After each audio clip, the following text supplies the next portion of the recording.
Foot গধূলি ধাৰাবাহিকখনৰ আজি নিশা হ'বলগীয়া এপিছডৰ প্ৰমো বৰ্তমান মুকলি হৈছে। আজিৰ প্ৰমোত বাৰু আমি কি দেখিবলৈ পাইছোঁ আহকচোন আমি অকণমান চাই লওঁ।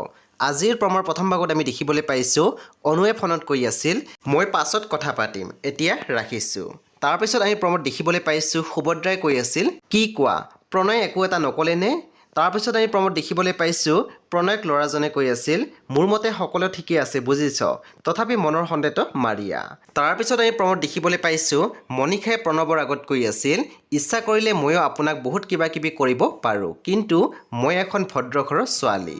তেতিয়া আমি দেখিবলৈ পাইছোঁ প্ৰণৱে মাত দিছে মোৰ ঠাইত যদি আন কোনোবা হোৱাহেঁতেন। পুনৰ মনিষাই মাত দিছে নোৱাৰে, এই মনিষা হাজৰিকাক সহজে কোনেও একো কৰিব নোৱাৰে। সব বন্ধু বান্ধৱীসকল আজি নিশা 8:30 বজাত ৰং টিভিত আহিবলগীয়া ফুট গধূলি ধাৰাবাহিকখন খুবেই বেছি ইণ্টাৰেষ্টিং হ'বলৈ গৈ আছে। চ' আপোনালোকে চাবলৈ একেবাৰে নাপাহৰিব। পৰৱৰ্তী আপডেটৰ বাবে আপোনালোকে আমাৰ চেনেলটো ছাবস্ক্ৰাইব কৰি কাষত থকা বেল আইকনো টিপি দিবলৈ একেবাৰে নাপাহৰিব।